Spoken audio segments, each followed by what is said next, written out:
Hi friends, in the last video we have discussed about the Duomo of Florence. You can see this video.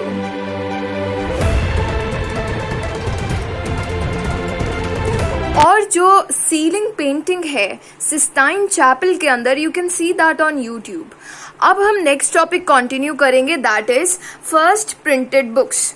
First printed books जो हैं इस topic के अंदर हम पढ़ेंगे कि कैसे प्रिंटिंग टेक्नोलॉजी जो है वो इमर्ज हुई. हमें पता है कि इटली जो है, हम मेनली इटली के बारे में पढ़ रहे हैं, इटली की सिटीज़ के बारे में पढ़ रहे हैं कि कैसे इटली के अंदर जो है बहुत टाइप की हमारे पास आर्किटेक्चर्स आ रहे हैं, बहुत टाइप की आर्टिस्टिक चीज़ें आ रही हैं, स्कल्पचर्स आ रही हैं. वो सारी चीज़ें देखने के लिए बाहर के लोगों को इटली के अंदर आना पड़ता था देखने के लिए. पर जो रिटन डॉक्यूमेंट्स हैं, रिटन चीज़ें हैं, हमारे पास बुक्स हैं, उन्हें जो है लेने के लिए लोगों को बाहर से नहीं आना पड़ता था, क्योंकि प्रिंटिंग टेक्नोलॉजी जो है वो आ चुकी थी इस टाइम पर. क्या हुआ कि ये जो इटली है इसके अंदर ये प्रिंटिंग टेक्नोलॉजी जो है वो तब आई जब इटली के डिप्लोमैट्स जो हैं वो चाइनीज़ वगैरह कोर्ट्स के अंदर जाया करते थे, चाइनीज़ दरबार होते हैं जैसे, उसके अंदर जाया करते थे, या फिर मंगोल्स जो हैं उनके पास जाया करते थे, उन किंग्स के पास जाया करते थे. वहाँ पर उन्होंने देखा कि प्रिंट जैसी कोई चीज़ होती है.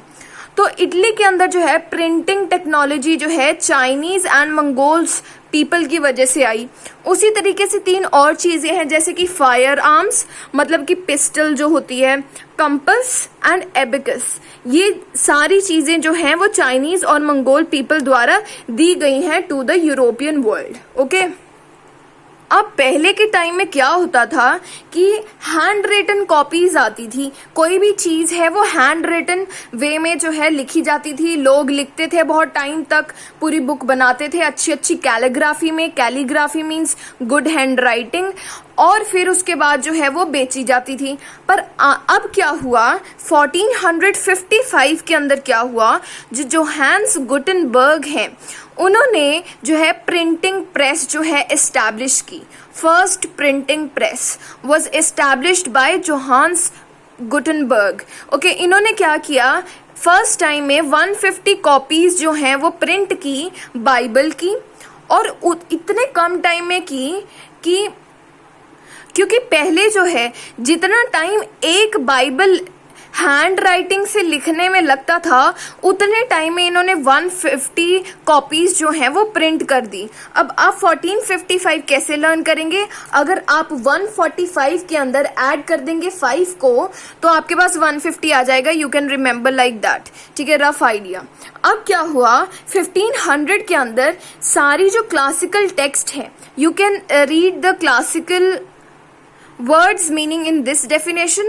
क्लासिकल टेक्स्ट जो कि लैटिन के अंदर था वो बहुत ज़्यादा प्रिंट होना शुरू हो गया इटली के अंदर.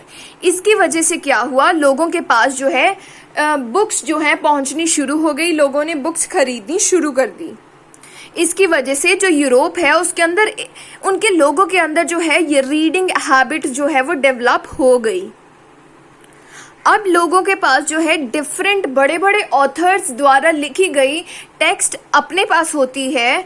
जैसे कि आज के टाइम में हमारे पास कोई भी बुक होती है तो वो बहुत अच्छी पर्सनालिटी ने लिखी हुई होती है. पर इससे पहले क्या था, एक प्रॉब्लम थी कि जो क्लास में जो नोट्स रिसाइट किए जा रहे हैं बाय द टीचर, जो बताया जा रहा है वो ही बच्चों के पास होता था इन हैंड रिटन वे. बच्चे लिखते थे while the teacher is teaching. पर अब क्या हो गया, अब बुक्स आनी, प्रिंट होनी शुरू हो गई. इसकी वजह से बहुत सी डेवलपमेंट होनी शुरू हो गई. ऐसे ही जो इटली है, इटली के ऊपर एल्प्स माउंटेन होते हैं. अब ये जो एल्प्स माउंटेन के आगे जो ये ह्यूमनिस्ट कल्चर जो है स्प्रेड हुआ, वो सिर्फ और सिर्फ प्रिंटेड बुक्स की वजह से बहुत ज़्यादा स्पीडली जो है स्प्रेड होना शुरू हो गया था. Now the next topic is a new concept of human beings. मतलब कि ह्यूमन बींग्स एक्चुअली में कैसे होने चाहिए, कौन बिल्कुल परफेक्ट ह्यूमन बींग्स कैसे होंगे, ये जो इसका एक न्यू कंसेप्ट आना शुरू हो गया।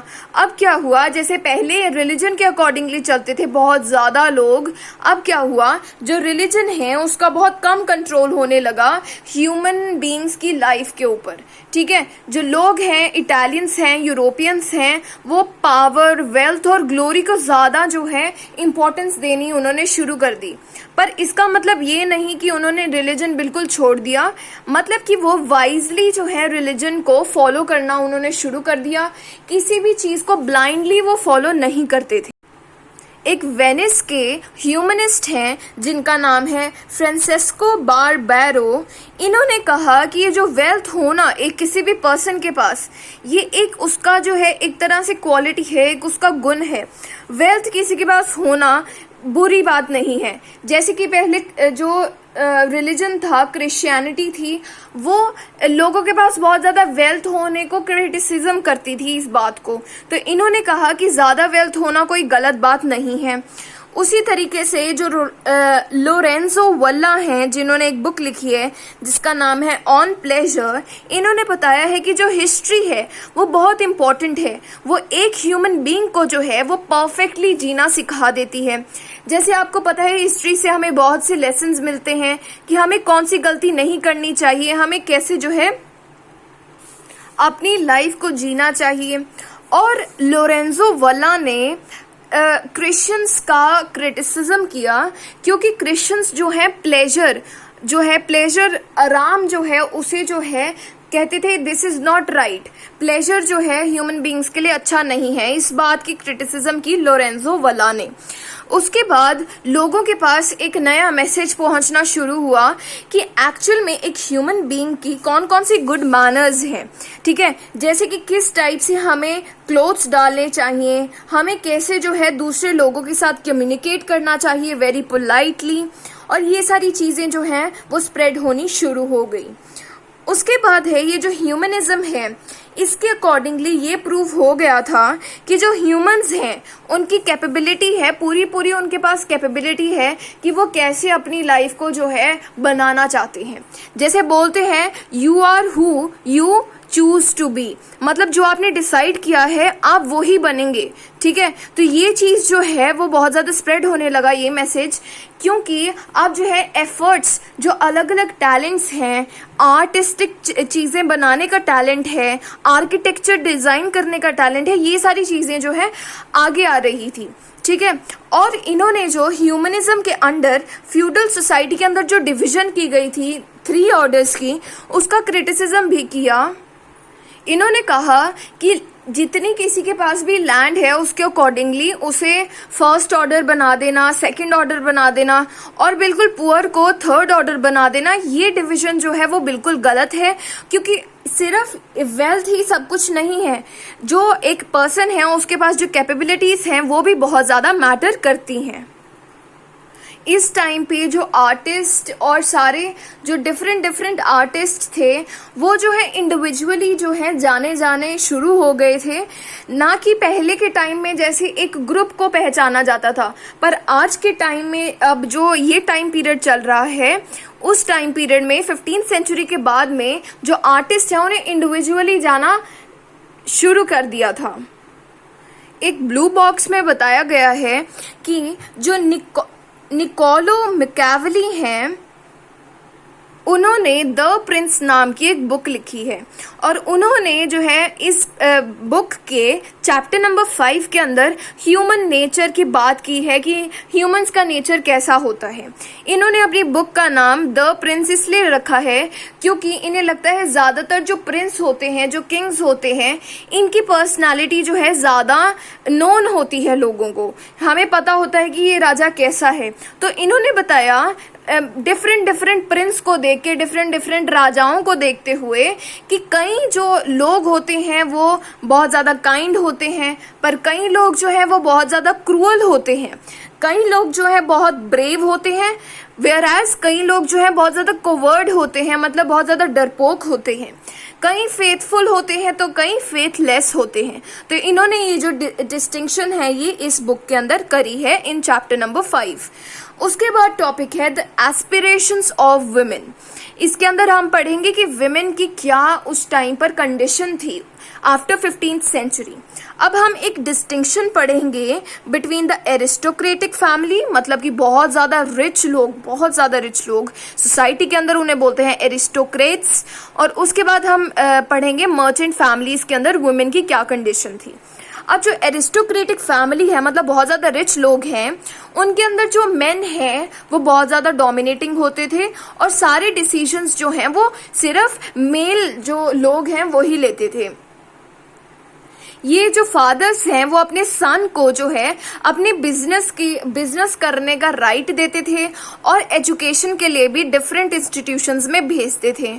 और इस टाइम पे जो डॉरी है, मतलब दहेज लेना, वो बहुत ज़्यादा प्रेवलेंट था इन एरिस्टोक्रेटिक फैमिलीज।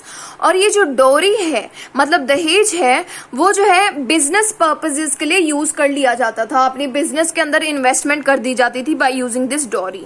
और अगर कोई फैमिली जो है वो डॉरी नहीं अरेंज कर सकती, उस फैमिली की जो डॉटर है उसे नन बनना पड़ता था। मतलब कि जो मंक्स होते हैं, मंक्स के अंदर जो फीमेल्स होती हैं उन्हें बोलते हैं नन, ठीक है। मोनेस्ट्रीज के अंदर रहना पड़ता था उन्हें। उसके बाद जो मैरिजेस हैं वो बिजनेस प्रॉफिट के अकॉर्डिंगली कराई जाती थी, कि जहाँ से बिजनेस के रिलेशन अच्छे हो जाए ना, उन फैमिलीज के साथ जो है मैरिज कराई जाती थी। और जो विमेन है वो मेनली हाउस होल्ड वर्क के लिए ही जो है होती थी।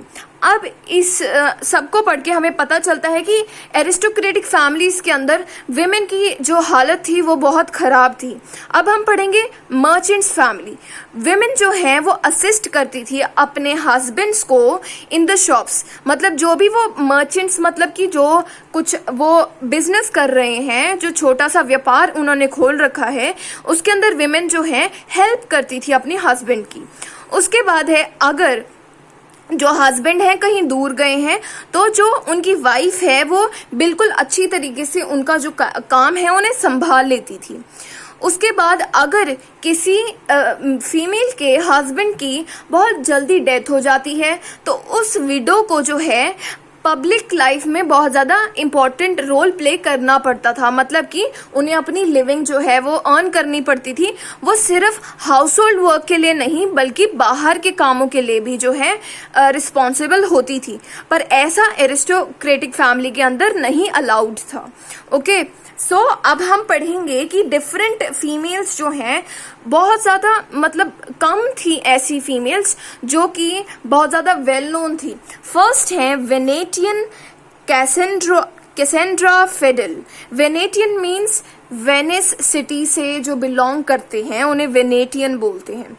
अब कैसेंड्रा फेडल जो हैं उन्होंने बोला कि जो एजुकेशन है वो फीमेल कैंडिडेट्स के लिए बहुत ज़्यादा इम्पॉर्टेंट है। हमें कोई भी, मतलब उस टाइम पर फीमेल्स को पढ़ने लिखने से कुछ फ़ायदा तो नहीं होता था, पर फिर भी एजुकेशन जो है इनके अकॉर्डिंगली बहुत ज़्यादा इम्पॉर्टेंट था। इन्होंने कहा कि जो विमेन हैं उनकी कैपेबिलिटीज़ को कम समझा जाता है आज की सोसाइटी में, पर मेरा ये मानना है कि जो विमेन हैं वो भी बहुत ज़्यादा हाईली कैपेबल हैं। ये जो है ग्रीक और लैटिन के अंदर बहुत ज़्यादा फ्लुएंट थी, जिसकी वजह से ये फेमस भी थे। और ये रिपब्लिक जो सिस्टम है, हमने पढ़ा था रिपब्लिक सिटीज़ हुआ करती थी उस टाइम पर, तो इनके अगेंस्ट थी क्योंकि इन्होंने मेन को ज़्यादा फ्रीडम दे रखी थी और विमेन को कम फ्रीडम दे रखी थी, ठीक है। उसके बाद हैं इसाबेले डी एस्टे। जो इसाबेले डी एस्टे हैं, इन्होंने जो है अपने हस्बैंड की एब्सेंस में मैंटुआ नाम की जगह को जो है रूल किया था बहुत ज़्यादा एफिशिएंटली, जिसकी वजह से ये वेल नोन है। तो 15th सेंचुरी के बाद के टाइम पीरियड की जो फीमेल्स हैं उन्होंने जितने भी रिटन वर्क लिखे हैं उनके अकॉर्डिंगली हमें पता चलता है कि वो चाहते थे कि हमें भी इकोनॉमिक पावर, प्रॉपर्टी और एजुकेशन मिले। Now our next topic is debates within Christianity. इसके अंदर हम पढ़ेंगे कि क्रिश्चियनिटी के ऊपर क्या इन्फ्लुएंस पड़ा इस न्यू कल्चर का। अब देखो, जो इटली है और वर्ल्ड है, इन दोनों के बीच में बहुत सी इंटरैक्शंस हो रही थी। इटली जो है ट्रेड की वजह से, ट्रैवल, मिलिट्री कॉन्क्वेस्ट और डिप्लोमैटिक मीन्स कि कोई भी पर्सन जो है अगर वो बाहर की कंट्री में अपनी कंट्री को रिप्रेजेंट करने जाता है, उन्हें बोलते हैं डिप्लोमैट। तो डिप्लोमैटिक कॉन्टेक्ट्स की वजह से जो है बहुत अच्छा इंटरैक्शन हो रहा था। इसकी वजह से जो ह्यूमनिज्म यहाँ पर स्प्रेड हो गई थी, वो वर्ल्ड के अंदर भी जो है वो स्प्रेड होनी शुरू हो गई। अब इस ह्यूमनिज्म का ज़्यादातर जो है रिच एंड वेल्दी लोगों के ऊपर इफेक्ट पड़ा था, और जो पुअर लोग हैं जिन्हें पढ़ना नहीं आता था, उन्हें जो है इस कल्चर के बारे में ज़्यादा नॉलेज नहीं मिली थी। अब अगर हम देखें, जो इटली है, इटली के देखो ये यूरोप है हमारा, जो इटली है यहाँ पर ज़्यादातर स्कॉलर्स जो हैं वो इन्फ्लुएंस्ड थे बाय दिस ह्यूमनिज्म। पर जो ये हमारा नॉर्दर्न यूरोप है, you know the directions north, west, east and नीचे साउथ। तो जो नॉर्दर्न यूरोप है हमारा, वहाँ पर जो है ज़्यादातर क्रिश्चियन जो चर्च के मेंबर्स हैं, उनके ऊपर भी बहुत सा इन्फ्लुएंस पड़ा इस नए कल्चर का, इस नई सोच का, ठीक है। इसलिए वो जो चर्च के मेंबर्स थे इन द नॉर्दर्न यूरोप, उन्होंने ये कहना शुरू किया, क्रिटिसिज्म करनी शुरू करी, जो कि अननेसेसरी कई चीज़ें होती हैं रिलीजन के अंदर, उसके अगेंस्ट जो है इन्होंने क्रिटिसिज्म शुरू कर दी, कि जो कि हमारे क्रिश्चियनिटी रिलीजन को सिंपल, पहले बहुत सिंपल था, पर उसके बाद जो फालतू चीज़ें जो ऐड कर दी गई हैं, उन सारी चीज़ों की जो है क्रिटिसिज्म करनी शुरू कर दी। तो इस टॉपिक के अंडर आप फर्स्ट जो पॉइंट है वो बनाओगे, ह्यूमनिज्म अट्रैक्टेड चर्च मेंबर्स।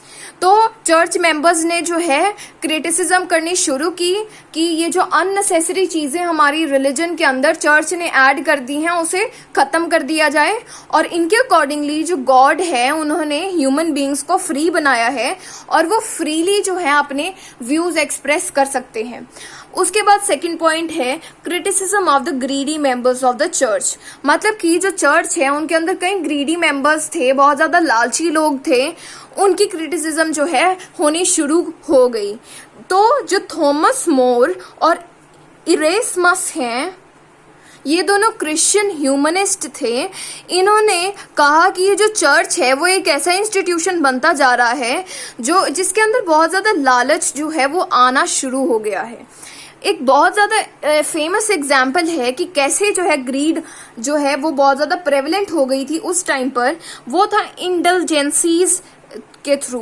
इंडल्जेंसीज जो है एक ऐसा डॉक्यूमेंट माना जाता था कि जो चर्च है वो इंडल्जेंसीज जो है सेल करता था उन लोगों को जो चाहते थे कि हमारे जो पाप हैं, जो सिन है, ठीक है, जो सिन है, अगर मैंने ये खरीद लिया तो मेरे जो सिन है वो जो है ख़त्म होने शुरू हो जाएंगे, ठीक है। क्लर्जी जो है वो सेल करती थी ये सब कुछ।